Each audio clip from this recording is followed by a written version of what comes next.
Is this thing on? Are we live? It looks like we are live. What's happening, everybody? Everybody's having a fantastic, whatever day you're watching this. So, is Dodge becoming obsolete? That is a bit of a topic that some guys are having right now around ye old campfire. And basically, it kind of goes like this.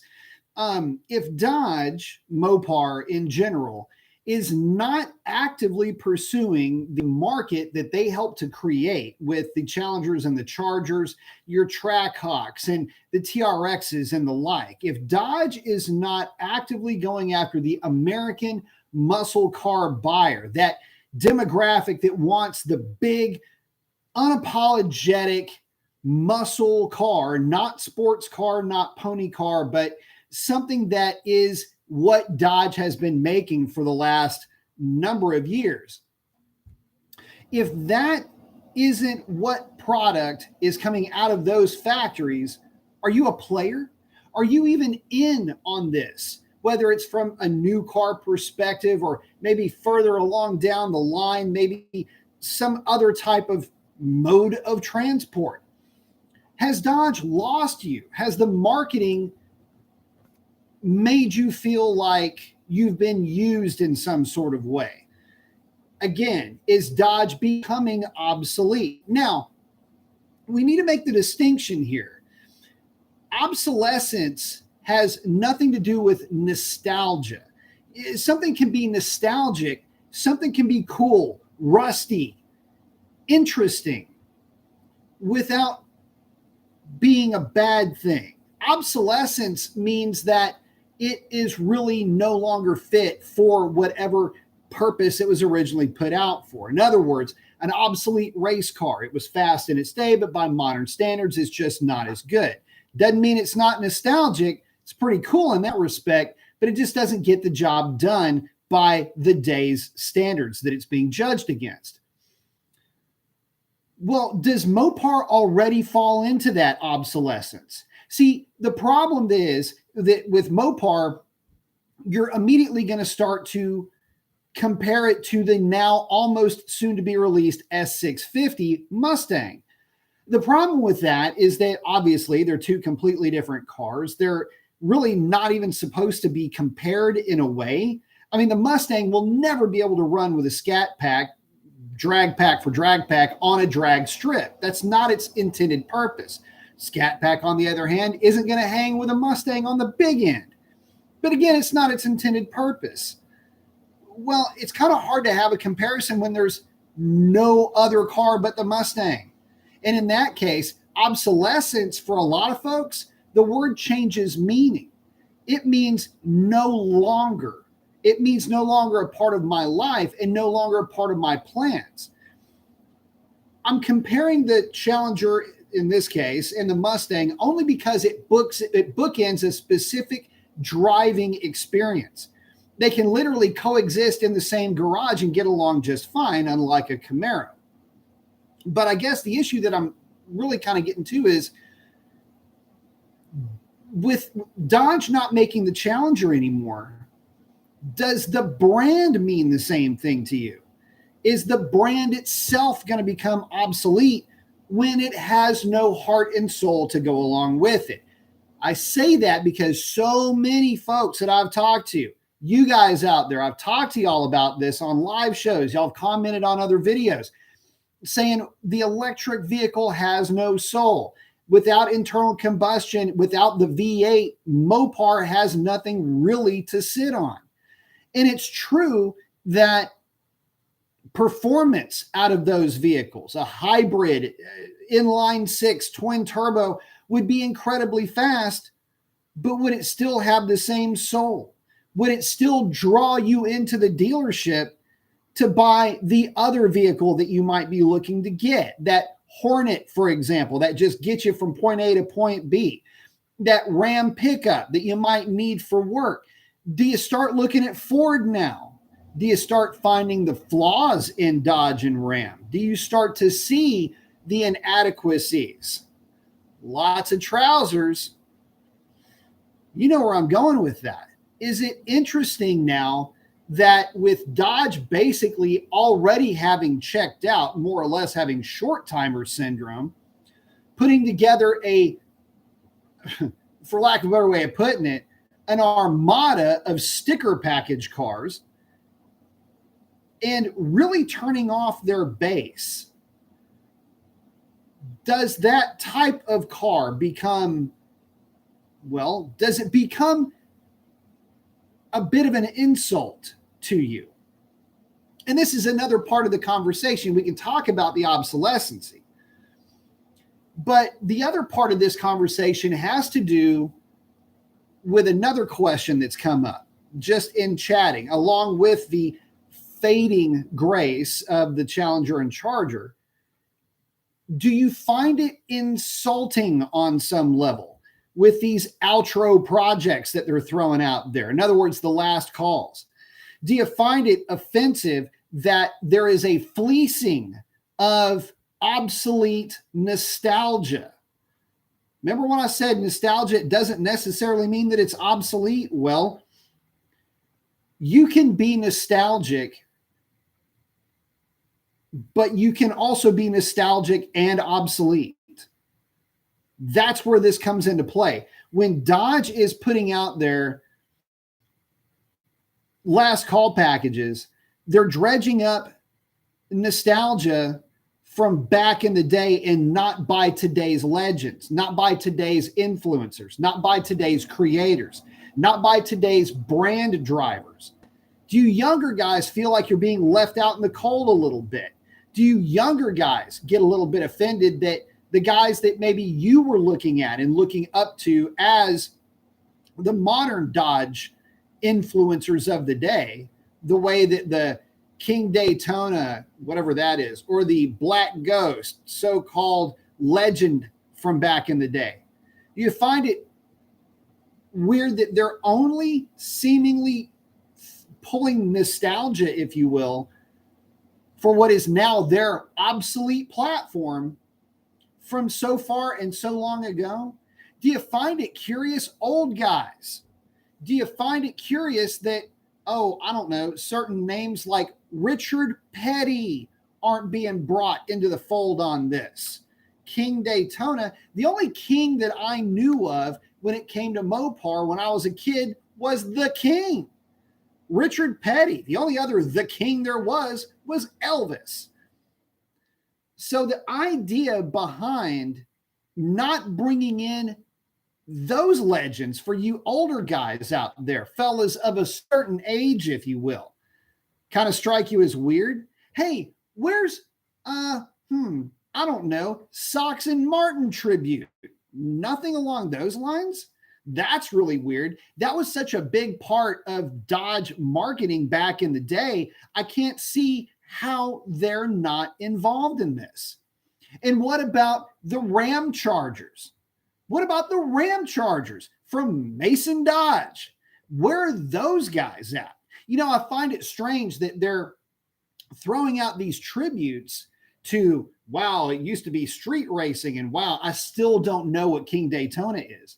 But where are the real old school legends? The guys that were literally working during the week as a tech and then racing on the weekend as a sponsored racer. Kind of strange that they didn't fall back on that for you older dudes out there. So as they are telling us that the internal combustion engine is an obsolete technology, they're reaching back to the past and finding legends that raced what is now considered obsolete technology and saying that that is what we're going to base these last sticker cars onto you with.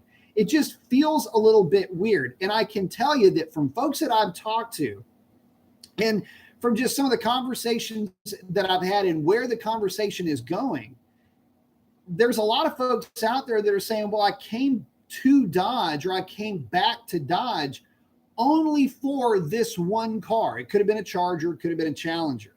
Has nothing else to do with any other product that has been out there. Forgotten about the Viper, doesn't even exist in people's minds. The Ram pickup truck brand is a little bit on its own. And people seem to forget that Jeep is also part of the Dodge or Mopar umbrella. No. These are guys that were only looking at the Challenger and Charger as the soul, as the absolute personality of that brand. And with that product going away, what does marketing put out there? Because remember, this is nothing more than the marketing wing of Dodge when it comes to all the propaganda, which what it would seem to be anyway, with all the tire smoke and rock and roll music. And you know what I'm talking about when I say these ads, right? The ones where they're sliding all over the place with smoke and everything else going up. Curious, I'm wondering what marketing is going to do with whatever contraption is coming. People keep talking about the Banshee. Well, the Banshee makes the internal combustion engines obsolete, right? They would let you at least think that. That's great. Why aren't there any Banshee engine swap kits coming from Direct Connection? Why is Direct Connection, if all of this is so obsolete, why are they hanging their hopes on nothing but supercharged engine offerings? It's odd that Dodge is now going to be sponsoring what is in essence going to be a nostalgia class. Weird. Didn't really see that coming, especially given the fact that the cost of the engines that they're trying to throw out there are, well, the 1500 horse engine is about as much as a brand new, really well put together Scat Pack. Kidding me? And the rest of the engines that are out there are, well, not really all that well taken in by the guys that are looking to repower their old school Super B, Dart, or what have you with those obsolete engines that you would be swapping out for that Gen 3. Notice how many times I've said the word obsolete in this. If you're playing a drinking game on this one, you're probably already under the table, and we're only 12 minutes and 6 seconds into this. But you get the point that I'm trying to get to. It's very confusing. It's very off-putting the way that Dodge has gone about this market. And this is coming from somebody that absolutely loves Mopar. I'm kind of a Mopar guy at heart in a way, but it's difficult for me to put into perspective how frustrating it is to be a Mopar guy at heart in watching the implosion of the modern Dodge brand, or at least so it would seem. And there's always just enough power coming from Dodge when it comes to, you know, the RTs, the Scat Packs. Those cars are a lot of fun on the street. How is that new Banshee gonna be able to compare with that? I'm just curious. There's nothing saying that there's anything coming in terms of a new a platform for the Hurricane, maybe a hybridization of that. There's nothing coming saying that that's even going to be the case. So we can't even talk about that. Some are even saying, no, the Hemi is going to stick around and it's not going away necessarily. And it's like, yeah, okay. If that's the case, there wouldn't be a last call. And if there was, or if that were to be the case, and they did have the last call, you know how many people would be infuriated if that Hemi made it another year or 2 years or 3 years after the last call editions? Could you imagine the backlash that would come from that? So the Banshee with 340 watts or 440 watts horsepower, just add 25% to that, you'll get the horsepower numbers. Does that interest you? Does that keep you intrigued? Does it keep you involved? Does it keep you interested in Dodge? A lot of guys are saying no. As a matter of fact, a lot of guys that live in apartments, a lot of guys that are living in townhouses, a lot of guys that are living in areas where they don't have easy access to EV charging stations are singing a resounding no. And it would be weird if Dodge wasn't picking up on what their buying public is putting down, because what Dodge is considering to be an obsolete platform is the only thing that is keeping them afloat, it seems like, in terms of brand loyalty. And remember that obsolete platform, well, it was obsolete when it was brand new. W211 chassis with W212 components. It's old Mercedes platform, as a matter of fact. So, yeah, it was old when it was new. And now, X number of years down the line, but what, 14 model years, 15 model years in? Is it still considered obsolete? Look, guys, the problem that I have as 2022 ends and 2023 begins is that 2023 is going to be apparently the last year of these LX platforms, and with no promise in sight of any other hybrids or internal combustion platforms or anything else of the like, there's a lot to be considered, considering they're only going to be looking at the EV for a performance platform. I doubt that that stays the norm, though. I think there's too many people out there that don't want EVs because they're not convenient for their lifestyle. They're not convenient for where they live. It's not convenient with how they live. So the EV thing, in terms of how all this goes, it just doesn't play as a viable platform for most of the people that have been buying up these hot-rodded Scat Packs, RTs, Hellcats, and the like. So I'll have to take a lot of what I've heard with a grain of salt from folks, but I can tell you this. I'm hoping that there's going to be a second coming of 1984. Not the Orwellian part, but the second coming of the Daytona. Or 1987 would be even better. The second coming of the Daytona. The second coming of the Omni GLH. The second coming of the Conquest. The second coming of the VR4s.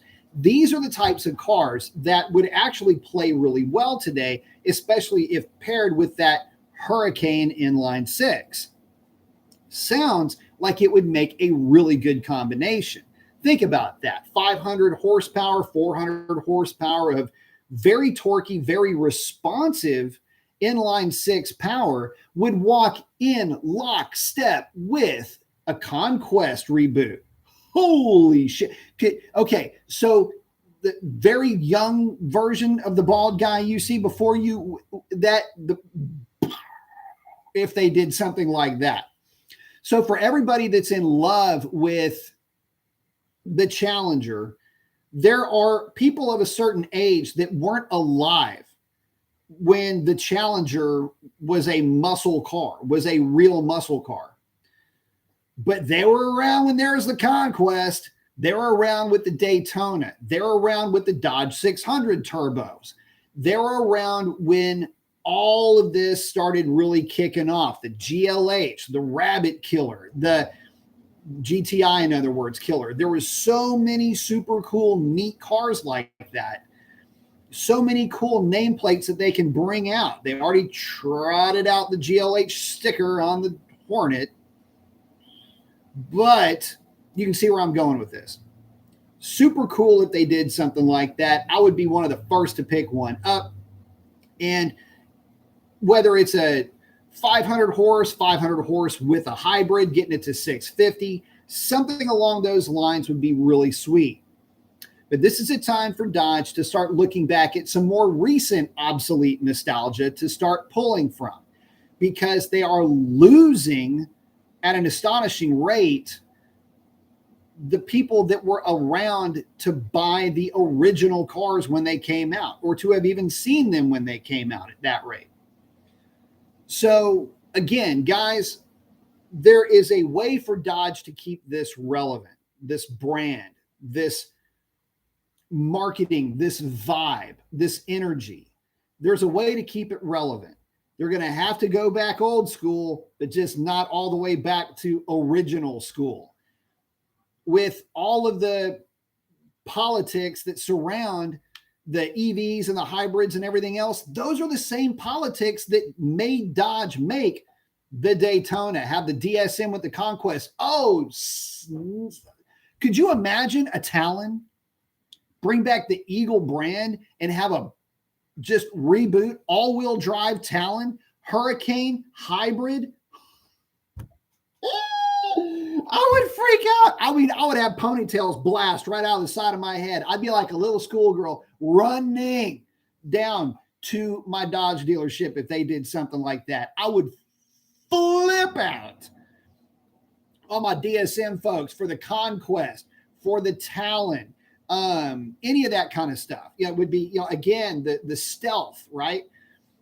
All of that would just, I mean, you've got all these Cold War kids that would just absolutely lose their minds over some of those cars. So yeah, there is still a place for nostalgia with Dodge. There is a major place for a Hurricane 4 or a Hurricane 6 engine in Dodge's lineup. There is a place for an all-wheel drive, sporty hot rod that is not V8 powered to fill the slot in the arsenal where the Challengers and Chargers let off. Let this happen.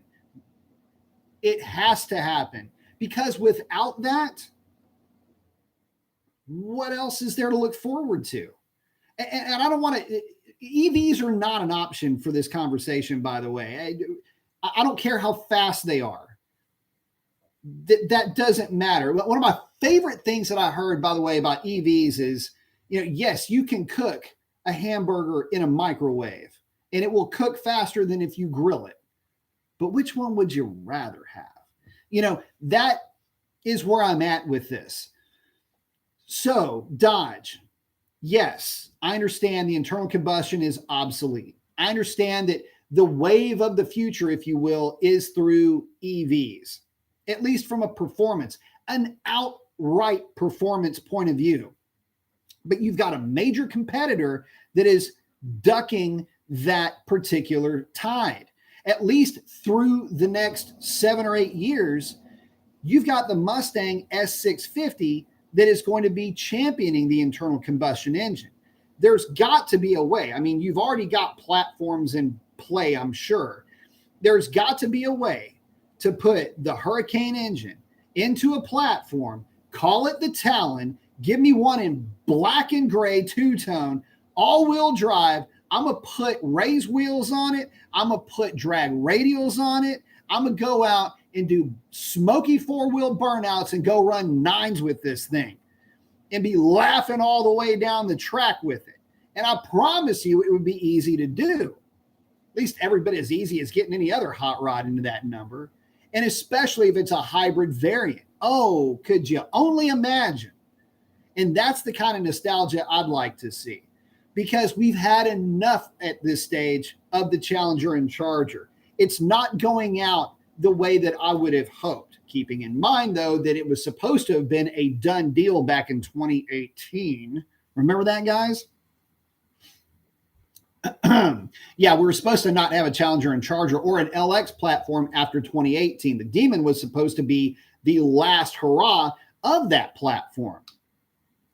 Well, it's 2022. Coming into 2023, we still have that thing lingering. Maybe they're just trying to buy enough time to be able to figure out how to stuff that Hurricane engine into a Julia platform, make it all-wheel drive.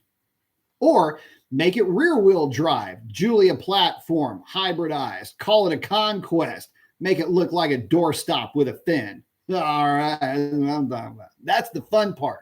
So, again, I'm left to try to sort out in my mind,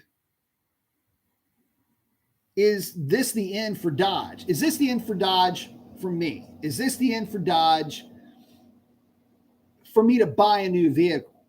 Keeping in mind, I've got my Ram pickup. Golly, I really like that truck. Got Little Miss Revlon, aka Chandelier, back here. She hit the main stage this past weekend, ran a 1013 at almost 0 DA.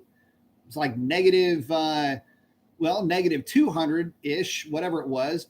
It went at 1013, negative 187 went at 1015.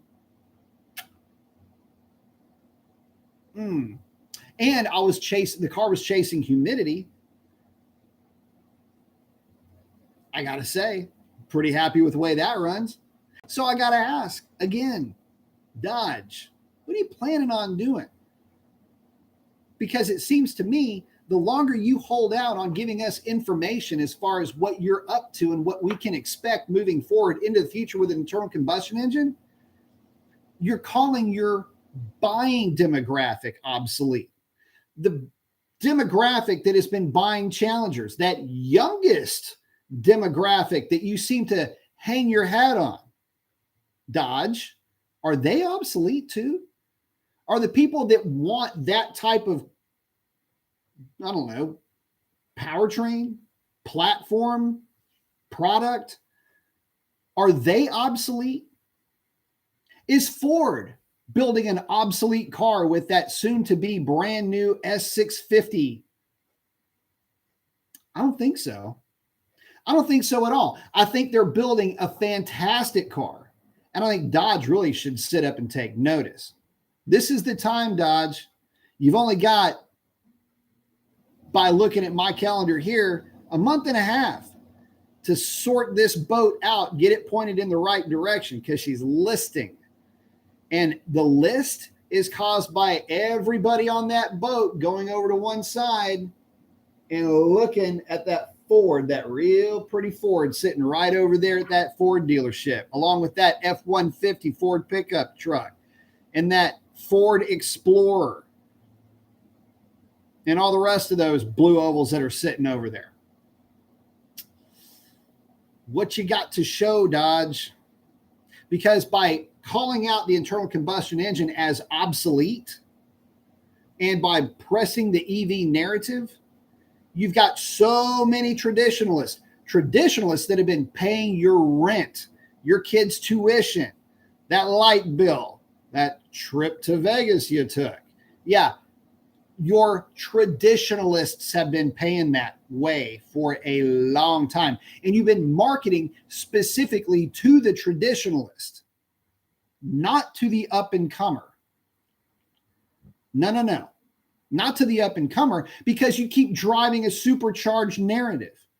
It's evident in direct connection. It's evident in all your marketing. You keep driving that supercharged option, so maybe somebody that doesn't have the scratch will buy that RT, instead of championing and showing off the attributes of the RT. Now, don't look behind that curtain, guys. Only look at that Hellcat, that wee supercharger that's going off in the background, the donuts, the tire smoke. By the way, you hand me an RT and I can do every bit of that with that RT, much less a Scat Pack. The point of this is that Dodge, the purists, the ones that have been buying your car, yeah, they're the ones that are looking to you to do something, give an answer at least to the S650. And also, not for nothing, but be a little bit more transparent when you're talking about that seventh last call edition, that seventh car that blew up 7 motors on the 7th day of the 7th month. Is that where this is going? Is this some kind of tall tale Dodge? Kind of weird that it would blow up 7 engines for the 7th car. I still wonder if that's one of these cryptic little things that Dodge will put out there. Is 7 in July 7th. Do we get the idea of what's going on with this thing? Is that when the Halo car hits? Is it, Dodge? Is it going to be that way? Is 7/7/23 the date that we all become enlightened as to what you guys can't seem to figure out how to tune? I mean, the internal combustion engine is far from dead. In fact, it will never be. But the realization that Dodge can't seem to tune a flex fuel vehicle is turning a lot of folks off already. It's not a cute story. It's frightening. It's mortifying. that the aftermarket can be tuning cars with GM sensors as a flex fuel option, and Dodge's eggheads can't pull that off? Is that what we're to understand? And again, I'll keep saying this until I get a straight answer on this subject. Do you think that there is any way in the world that I would buy one of these canned, obviously a Dodge calibration engineer put this together, one of these canned Hellcat stage packages, the same calibration engineer that can't tune on E85, the easiest fuel that there is to tune on? You mean to tell me that I'm supposed to put a tune in my car to run on gasoline that's supposed to make more power with the smaller pulley, but you can't, and it doesn't make much less power than the E85? It's like, what? Does that make any sense to you guys? Guys, we've been making 800 and 900 horsepower to the rear wheels on E85 for forever. And that's not just in Dodge, that's in GMs, and that's with the sensed unit to boot. Turbo, supercharged, all represented with that type of an operating system. And just to give you a little bit of a little twist, one of the crate motors has a sensed E85 option. I guess it didn't quite make it to the production car, but apparently you can put the crate motor in your car and it works just great. Oh, adorable. Do you think we're so stupid that we're not going to pick up on that? You guys are parading a sensed system that is supposed to be coming out sometime next year, but it's already been figured out. It's already been worked out. And we're parading that thing around, whichever crate motor that it is. I can't keep up or remember all the alphabet soup that they were trying to call it. But there is a sensed E85 crate motor in the direct connection catalog, or soon to be in there anyway, that does run on the exact same operating system style with a sensed E85 calibration, but you're blowing the car engines, or blowing the engines up that aren't ever going to see a car. You're blowing those engines up on the dynos, 7 of them. And that engine makes the same power as your crate motor? What? Are you kidding me? Are you absolutely, how stupid do they think we are? Nobody picked up on that. Nobody's even mentioned that. This Halo car that they're talking about, the 909 horsepower contraption that they're talking about throwing out there, they were advertising that crate motor at SEMA with the GM style sensor. It's going to be a sensed unit, has its own ECU or whatever, and it's a flex fuel deal. That's coming out, guys. And that's 900 horsepower, 1,000 horsepower, whatever it was, 1,100 horsepower. But he's talking about they're blowing engines up on the dyno. Why would I buy that crate motor? Why would I ever even consider that crate motor if they're talking about they're blowing them up on the dyno? What? A little bit of holes in the logic there. This is why, to me, Dodge, the word obsolete, it means a certain thing if you look it up in the dictionary. But a lot of people look at obsolete as synonymous with apathy, an apathetic view of the brand. Apathetic is just a fancy way of saying you're starting to lose interest or you don't care about a thing. So if something's obsolete, you could, it could kind of make sense, really, the way that you can morph the word a little bit, because if something's obsolete, chances are you don't really care about it anymore. Doesn't make it less curious to some, but to you, it's obsolete. And to you, you are apathetic towards obsolescence. So I'm wondering, with the lies that we're being told about the 7 engines that have been blown up, even though there's a crate motor that they're showing you at SEMA with the same technology at the same power level, with the curious direction that they're going to go with this EV thing, and the fact that they're not really looking to true nostalgia for the Cold War kids that have been buying up as much of these cars as they keep talking about. Is it time to start looking elsewhere? Are your interests being drawn in other areas? What does Dodge have that'll compete with that new Explorer? From a look standpoint, nothing. Maybe an SRT Durango. Aren't they still making that again? Certainly in the track hawk, can't find one of those. I don't make that anymore. No. The way that I'm seeing it is that Dodge has found its core buying group to be obsolete. And because they're looking way too far into the future with the EV, they're forgetting that they have built this brand off of the obsolescence of their past, if you will. So let me check in with you guys after a 36-minute rambling on of yours truly. Ryan McKenzie is first in saying, "What's up, Professor? What's going on?" Chuck Rice saying, "Good evening, B and everyone." What's up, Chuck? I'm Waze checking in saying, "If the Hellcat Red Eye, Camaro ZL1, and Mustang GT500 were all the same price and horsepower, which one would you go with?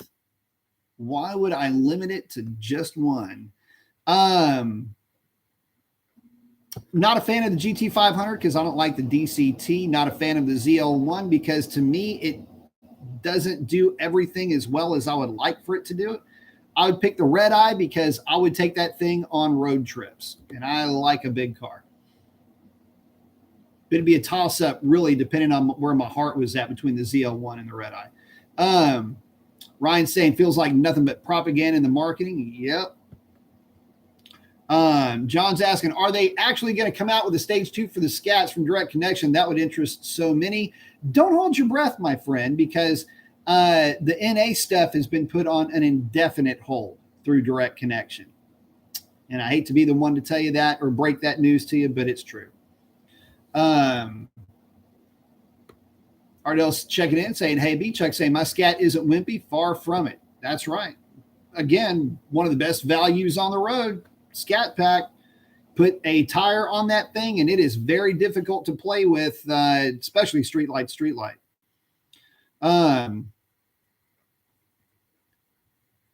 Wade is asking, "Do you think the Dodge Demon will be the last most powerful release car from Dodge?" Only if you're counting the 100 octane calibration. It's actually no different than any Red Eye from an engine point of view. As far as the engine is concerned, it's the same across the board.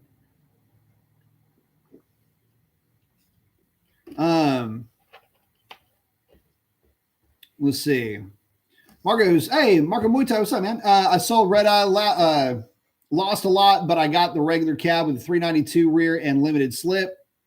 Time to lower it, muffler delete, and order my On3 Performance Turbo. I like it. That'll be a fun one. The new daily. Marco's got the flex. Patrick saying, "Good evening, sir. Glad to catch your stream." Oh, yeah. So I'm doing this one a little bit earlier. Mainly because I want to do the show a little bit earlier because I got other stuff that I got to get done. So I may move the live show to significantly earlier. Like I may start doing it at 7 instead of 9 Central. Let's see. Oh, wait a minute. This thing just blipped down here. John saying, John's hanging out with Chuck. Chuck saying I've got friends that own Hellcats that actually went back to 392 because they liked it better. And listen, you'd be surprised, guys. There's a lot of guys that go from Scat Packs, they get Hellcats, and then they discover pretty quickly that a Hellcat is a lot of fun in the short term and becomes a significant liability in the long run if you start thinking about modifications or just driving the thing at any more than about 3/4 throttle. There's an argument to be made that anything Hellcat and above in terms of power to weight is and especially with how the Hellcat puts power to the ground, with it being like instant torque and all of that, and the fact that it makes a lot of horsepower in general. There's a lot of folks that look at that and they go, man, it was a lot of fun, but it was like a 5-day trip to Vegas. I mean, at some point you've blown past all the fun and you've spent all the money. Now you just want to get on a plane and go home. That's kind of the way a lot of folks look at Hellcats. Second to that, Hellcat owners that start to modify their cars. Dude, that's some leaving Las Vegas stuff right there. So I'm telling you, if you've got a Scat Pack, I'm not going to tell you not to get a Hellcat, but I'm just going to say, don't look at a Hellcat like you're looking up at it.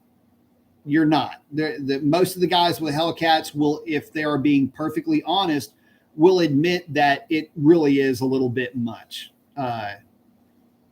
It's just, you can't, it's really difficult to have fun with it. And you can have a lot of fun with a Scat Pack. So you gotta remember, guys, Scat Pack in good air, it's an 11-second car, and it's not like an 1190-99 car. It's like an 1170 car in decent air, with just drag radials on the back of the thing. You can get them into the 1150s in super good air on a drag pack. And we've done it. Racer X and I did it with the Shaker. In fact, we both ran 1157 in that car on the same day.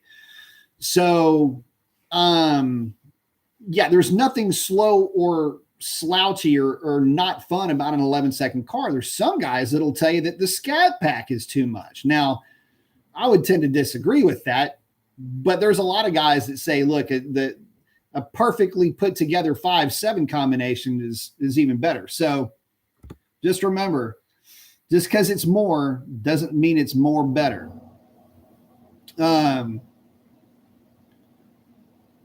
Chuck's agreeing with John. It's a lot more fun and manageable. Yep. Ardell saying, I've enjoyed the Scat Packs I own. I really love my Hellcat too. Yep. But for all my Hellcat brothers and sisters out there, listen, they're a lot of fun, but just as well as I do that's laying in the throttle for 3 or 4 seconds on the highway with that thing, and you have blown way past sanity speeds. Not that there's anything wrong with that per se, but it's a lot of car for a lot of folks. Erickson saying, what up, B? I'm a new subscriber. Thanks for your insight. Well, thank you very much, Eric. Appreciate you joining the crowd. Welcome. Chuck saying, I love all American muscle cars, old and new, but the 392 is just badass in the NA package. Agreed. Hellcats are awesome too. Hellcats are awesome. And again, this is coming from a guy that's owned both. The thing that I liked about the Scat Pack is that is what you would have thought.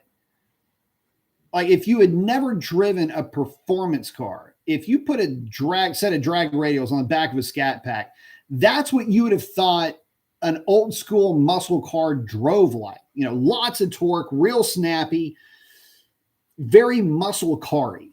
That's what the Scat Pack does. And it's like it's a proper muscle car. The supercharged stuff, I'm not going to say it's like a crutch. I mean, it's a means to an end, but they're cool. But again, they can be a bit much. John saying he thinks the Scat's just about perfect. I would agree. In fact, I made a video a long time ago why I thought the 392 was the most important engine Dodge had made in the last 50 years. Oh,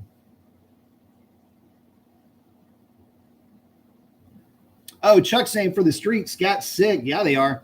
They actually are competitive on the track as well. And he's seen him at autocross. How about this? There's at Motorsports Ranch in Houston, there's guys that run and are extremely competitive with Scat Packs out there. And that's a, closed circuit course. They don't try to mess with them coming out of corners. I'll tell you this, they will hold their own against cars that they just don't handle well. Really funny. I didn't know that cars just, drove themselves around a drag strip. I'm sorry, around a closed circuit drag strip too. You got to drive them.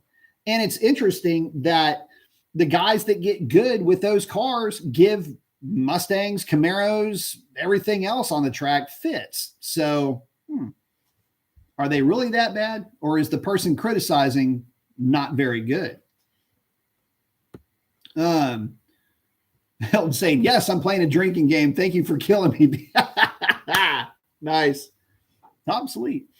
HP Tuner, Diablo, they're both really good. It just depends on which language you picked up first. I'm an HP Tuners guy, but that's only because that's what I learned on. Ryan saying HP Tuner, yep. Max saying I'm being optimistic and hoping the Hurricane i6 makes it into at least one generation. Me and you both. Zero saying the same thing. J392 saying he's done buying new cars. If they're gonna go electric, can't even supply electricity to its citizens. Yeah, some parts of the country they cannot. That's the weird part. John saying he's got a 22. He wants to hold on to his warranty, so they're hoping that the direct connection's coming. We'll see. Maybe it will. I don't know. Like I say, from what I'm being told, the NA stuff is like not even being discussed anymore right now. It's still on the website as a placeholder, but not quite there yet. Ardell saying, no EVs, please. Max saying, right there, right here in California, we barely have enough power for regular shit at times. Meanwhile, they want me to buy an EV. Right on. Hang on.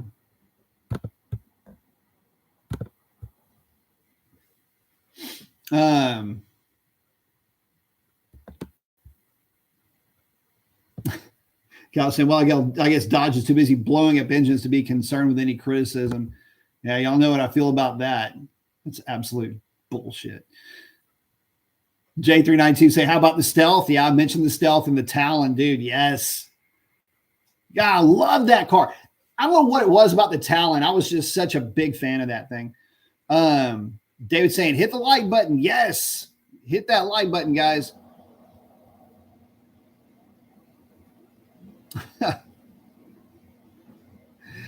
J392, unless you're zipping my like Back to the Future. No EVs, please. Yeah.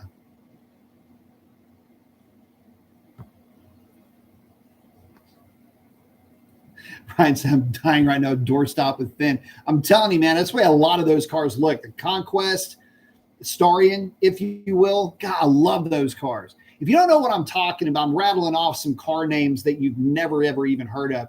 Google Starion Turbo, Conquest Turbo, Eagle Talon Turbo, Omni GLH, Dodge Daytona Turbo, Dodge 600 Turbo. These are all Cold War era, what's known as a DSM, which is a Stealth, by the way, Diamond Star motors. These were Mitsubishis that were brought in and badged as Dodges, hence the name Diamond Star. It's kind of how the diamond is with the, anyway.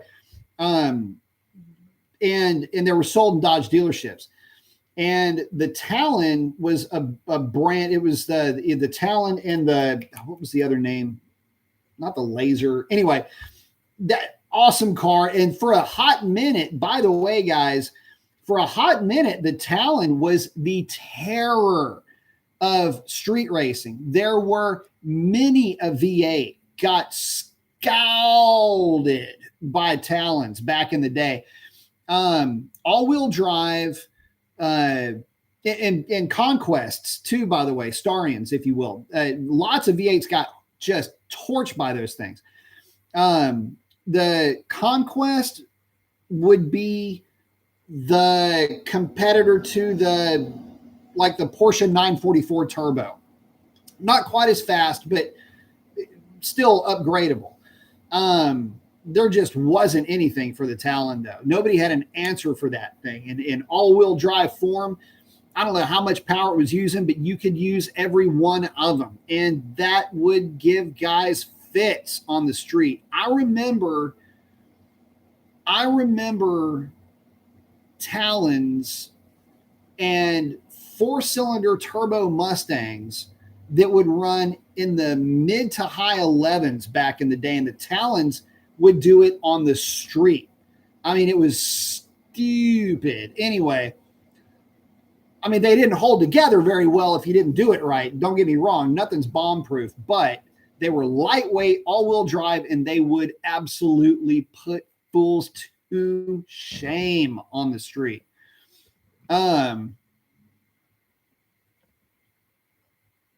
Ryan's saying he likes the user interface with Diablo, but HP is just better tuning software. Yeah, and we're working on getting everything sorted out for the 2022 operating system for the DT RAM. It's just the engineers have got their hands full with the new operating systems. That's all I can say. Vince saying, love all these direct connection parts are priced out of my wallet. Is Dodge really out of touch with its market, or are they doing this on purpose? Man, I don't know. I'd love to be able to tell you, man. I just have no clue. RDL's check it out. Got to work early. I understand completely, man. Good having you. Great rest of your week, buddy. Patrick saying Dodge should send you the 7th car, and I bet you can straighten it out. I promise you, it would. Are you kidding me? It'd be like, okay, hold on. Let me get back into a load file real quick. Here we go. Boom. Done. Okay, so if they're complaining about, well, the sensor doesn't do that, listen, that's C-spot run stuff for any of the GM guys. I'm not saying I could knock that part of it out real quick, but, I mean, come on, y'all. There's a way to blend it, no doubt about it.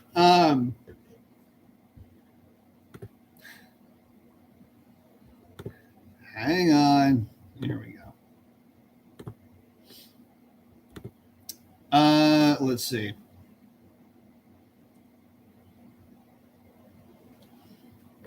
Sean saying, good evening, Mr. Mason. Good evening, Sean. Dodge has pretty much priced the working man out of the market. So what's next? Yeah, that's a big part of this too. You know, it's so hard to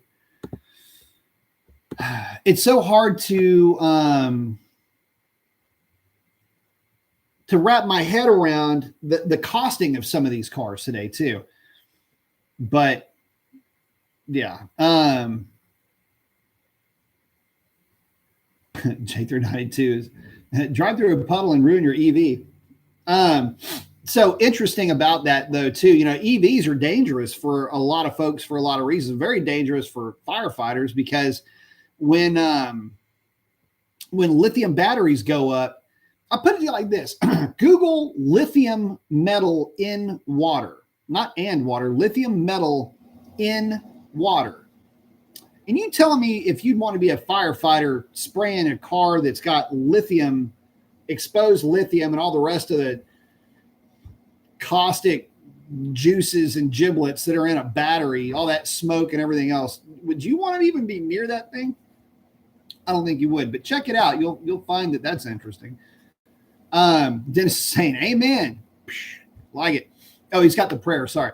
I thought it was a high five. Anyway, Gallagher's saying, I agree with all the points you made about the Scat Hellcat. I've always said if I upgraded to a Hellcat for my 15 SRT, I'd probably try and use 500 horse mode a lot for daily driving. You'd be surprised how much fun you can have in a Hellcat in 500 horse mode. It's a mid 11-second car in 500 horse mode, and it drives in 500 horse mode the way that you would think that a mild 426 would run in that car. I actually like driving mine in 500 horse mode, by the way.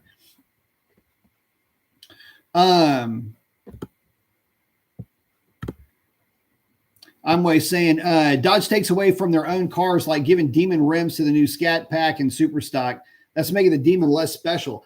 Yeah, it's funny you mentioned that. There are a lot of folks that have been critical of Dodge with how they have waterfalled so many of their higher trim accoutrements, if you will. Like what makes the higher trim like the SRT hood, different front fascias, things like that. There's a lot of folks that have said, well, that's not too cool. Nothing necessarily wrong with waterfalling, but you can kind of understand where somebody would be a little bit upset if they saw their, like in the case, well, 1320 gets a pass with me, but you can see where they would get upset if they saw a Hellcat front fascia on a car that's not a Hellcat. It's like, I paid extra for the look too, guys. J392 is asking stage 1 or stage 2 cam that sounds awesome.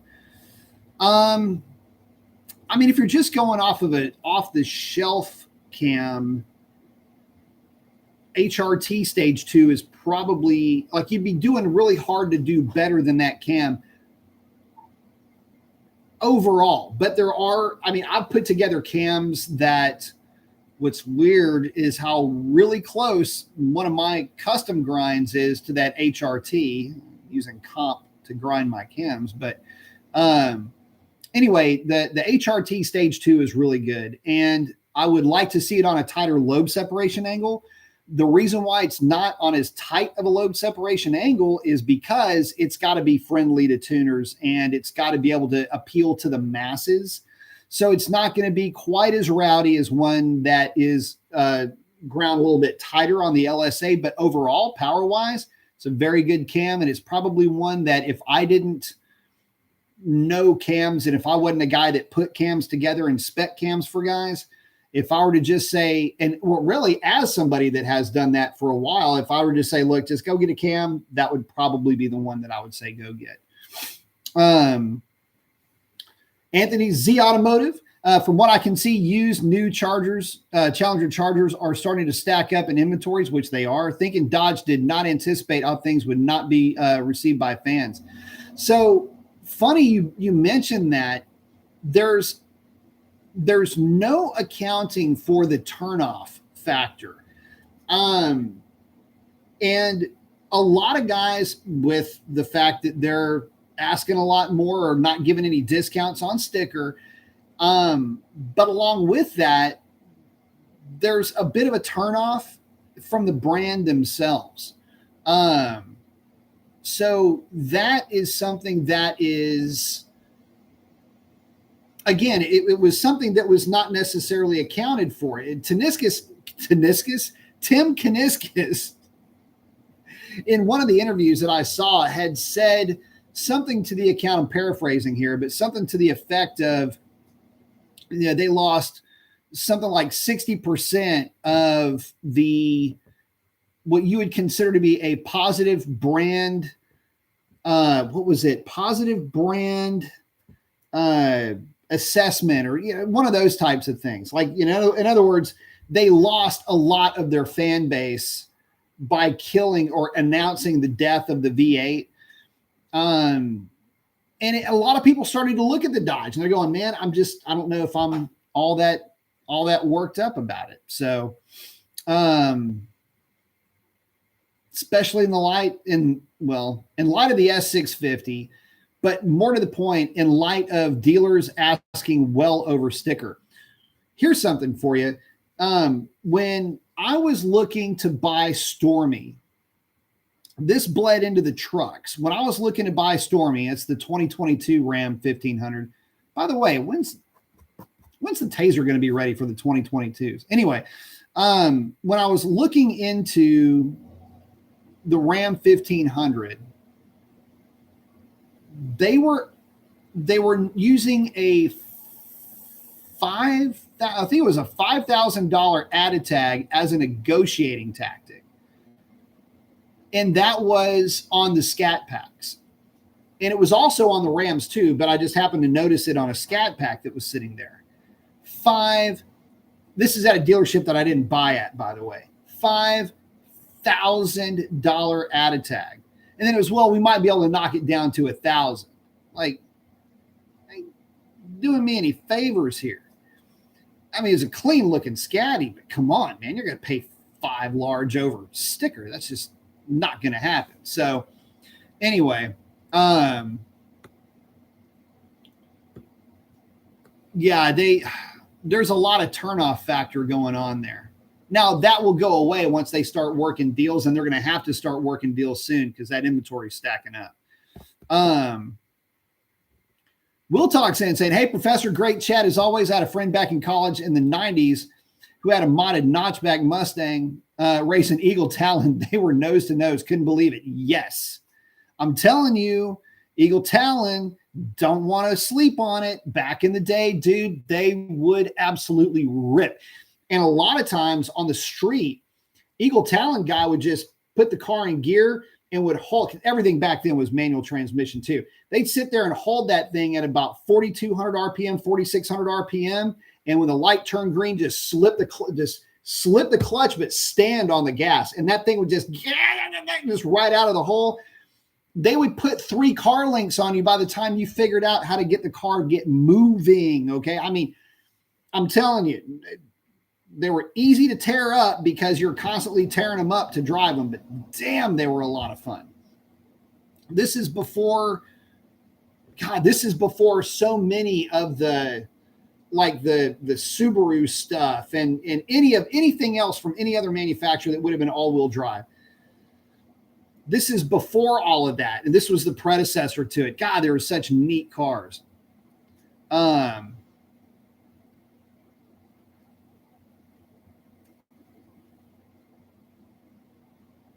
Arfos is in saying, hey, Chad, hey, Mason, hope everybody's having a good day. Hope your day is going well, too. Saying he's about to do an oil change on his 5.7 Challenger. In the off chance an SRT filter isn't available, what would be your next top pick? I like Bosch filters a lot. They've got a nice thick case. So Bosch filter is good. The K&N filters are actually pretty good, too. Again, nice thick case there. In a pinch, the Wix filters, by the way, are also really good. But I don't have a lot of long-term use with the Wix, although they do make a lot of filters for a lot of folks. We always use the Wix filters for break-in oil, break-in miles. Always use the Wix. But yeah, that would be the way that I would go. Bosch would be number 1. Oh, and then Mobil 1 makes a damn good. In fact, for your car, truck, whatever, M1 210, I think is the Mobil 1 filter that you would use. I'm looking at my dry erase board up here. So if you can't get that, Mobil 1 makes a good filter too. But Bosch is really good.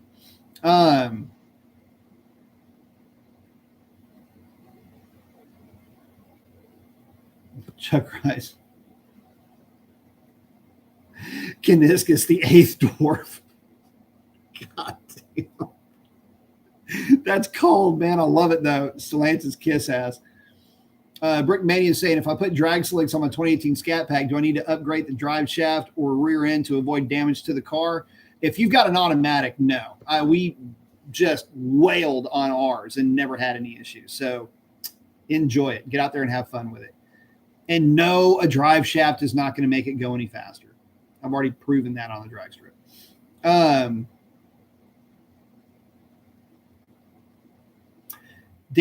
Chuck saying the Hellcat that he said no on went down to 90K. Sticker is still 76.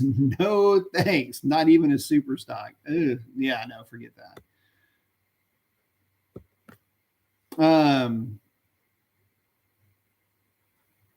Kim's saying that the 57063 oil filter is identical to hang on a second. To the branded 041 AA, which is 05038 041 AA is your part number. I will have to check that out. So this is, so you know, guys, hang on. Not gonna do that one. We'll do this one.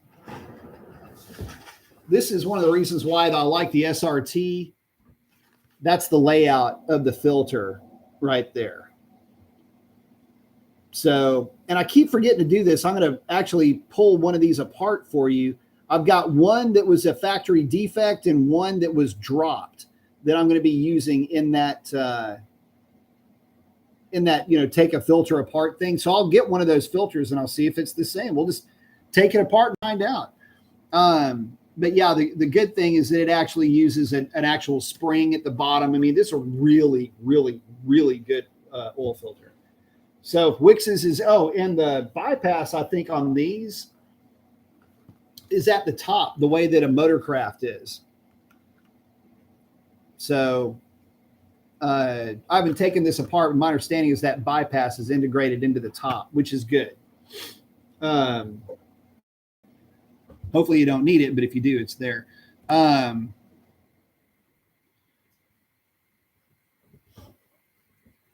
Anthony saying, I beat an Eagle down with a 72 Duster.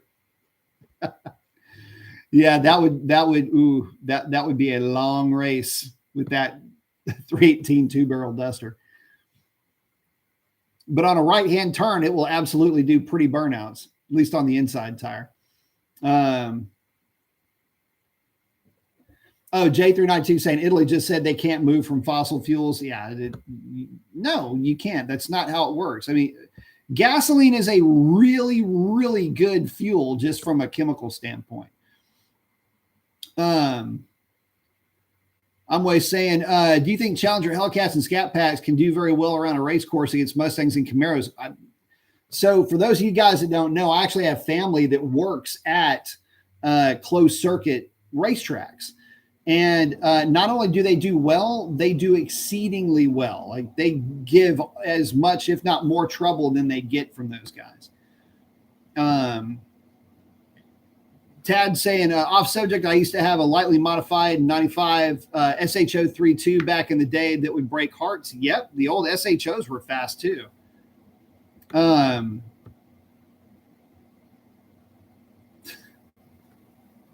Dad saying, don't know if you've seen it. There's a King Daytona for sale for 300 large. Are you kidding me? That's absolutely crazy. That's just madness. Arfo saying, still curious why Dodge decided to shrink the filters on the new Challengers. I know the Rams did it for clearance on the rack, but don't think Challengers have that same issue. Not sure. I have no idea. I know that.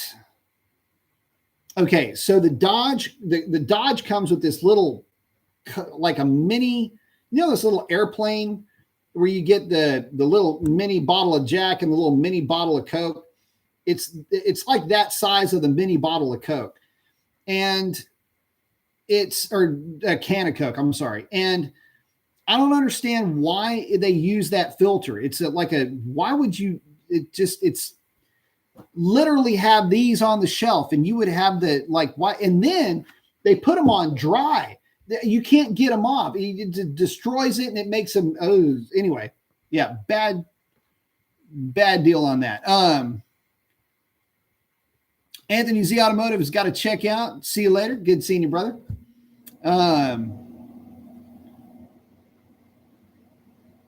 Arvo saying that might explain the very slight overfill after pouring 7 quarts. It would explain. It's a little bitty filter.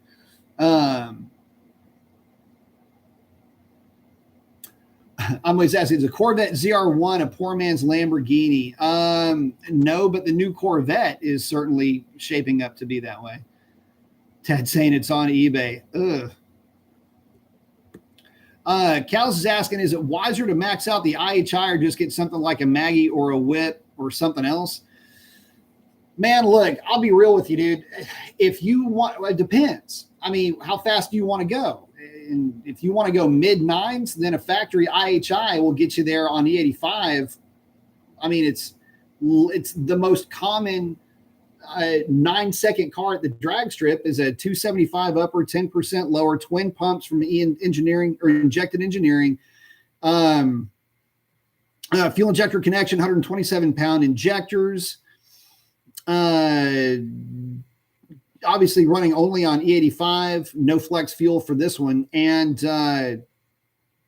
it's a stock blower, and every one of those cars on a drag pack has got mid-9s in it. So if you want to go mid-9s, I wouldn't even touch the blower. But if you want to go much faster, I mean, yeah, I guess. I mean, you could put another blower on there. Maybe it goes faster. Maybe it doesn't. See, here's a problem. After you go 940s, to get a 920, it takes another couple of hundred horsepower really to get you there comfortably. Like, you can get there without making the extra 200, but you'd want to make the extra 200 comfortably, right? To go from a 948 to a 922. There's just a difference there. Like, at the weights of these cars and the coefficient of drags of these cars. That's the real kicker. Like, yeah, you could do it with maybe another 100 horsepower, but you'd want the 200. You'd want it to be built around another 200 horsepower, because if you're going to be spending that kind of money, you need to be able to show something for it. And if you're on the way to 8s, you're really going to want to have something to show for it. So, what's funny about the Hellcats is you either go 1070, right? Or you go 1050. And at that point, most guys with Hellcats, if they're not going to go pulley, that's where they're going to end up. Nobody except for me, Mopar Jim, Orange Crush, and like 2 other guys on the planet that I have never met, but I'm sure exist, even care about playing with 93 octane and a stock blower on stock boost.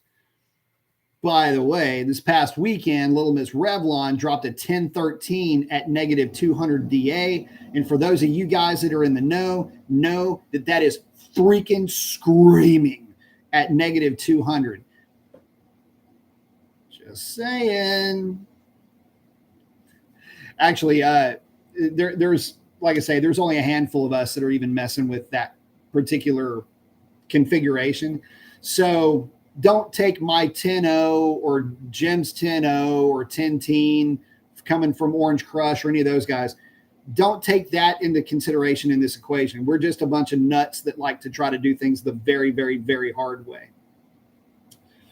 But if you have a Hellcat, you either go 1070 or 1050, depending on where you live in the world. And then you go pulleyed, and then you go from 1050 to 960 or 970 or 980, depending on where you live.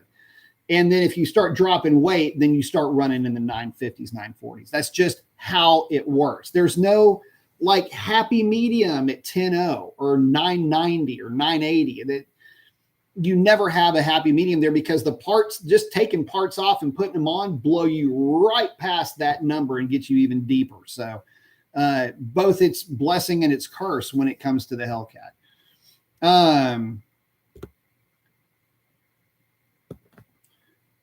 Kept saying, to what degree do you think Dodge's overcorrection towards EV can be attributed to them being owned by a European parent company? A lot of it. It seems there's a lot of outside influence. That's all it is outside influence. I'm always asking, will a red eye fit a normal 707? It will, but yes, it will. But I don't know why you would necessarily want to do that unless you were immediately planning on running E85 through the car. It's from a heat standpoint. They generate more heat than the 2.4. The 2.4 is generally accepted to be more efficient, just in terms of if you wanted to go run a number, for example, you'd probably go with the 2.4. But it will fit. It'll bolt right on, as a matter of fact. In fact, Speedy just got through doing it to his car. So check out one of his videos, like his latest video, I think has that on there. We never did that though. We would always look at, a Maggie, usually a Whipple though, in place of the stock stuff. If we didn't just go stock and go out and run mid nines with a stock blower. I'm way saying, I just saw that 6.2 Hemi power saying, Dr. Mason, hey, have you seen the anti-theft update from Taser? It seems pretty legit. Haven't, but I will be looking at that tomorrow. I'm always asking, am I mad that the Dallas Cowboys lost? Man, listen, I do not follow professional football at all. Not that I'm not a fan. I had, in fact, coming out of college, I had some good friends that played pro, but I mean, nobody that you would really ever hear of. I had a kind of a brief college football career myself, but I don't ever watch it. It's hard for me to watch pro ball, actually. Let's see. Gag's asking, it's truly amazing that Dodge and GM still allow dealerships to charge over sticker. Indeed. Get on to Racer X's petition, by the way. Some prices I've heard of over the years for Hellcats and vets is sickening. Didn't we bail them out? No kidding. I would agree with that. But, well, hey, guys, listen. Got to cut it a little bit short, but I'm going to start doing these shows a little bit earlier during the week, especially. But I think I'm going to try to move these up a little bit. Maybe try to let some of you guys that don't normally get on the show, maybe get you guys on the show as well. Sometimes the times that I do the show can be a little bit late, and I get that. Plus, waking up early is tough to do.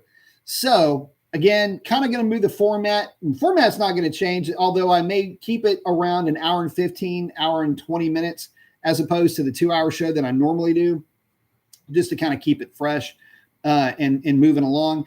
But with that, guys, I got to wrap it up. So listen, y'all, get out there and do something cool for somebody, because chances are they need it way more than you know. I'm going to send it to Bennett. Keep your shiny side up. And with that, guys, love you. Each and every one of you. Would not do this without you.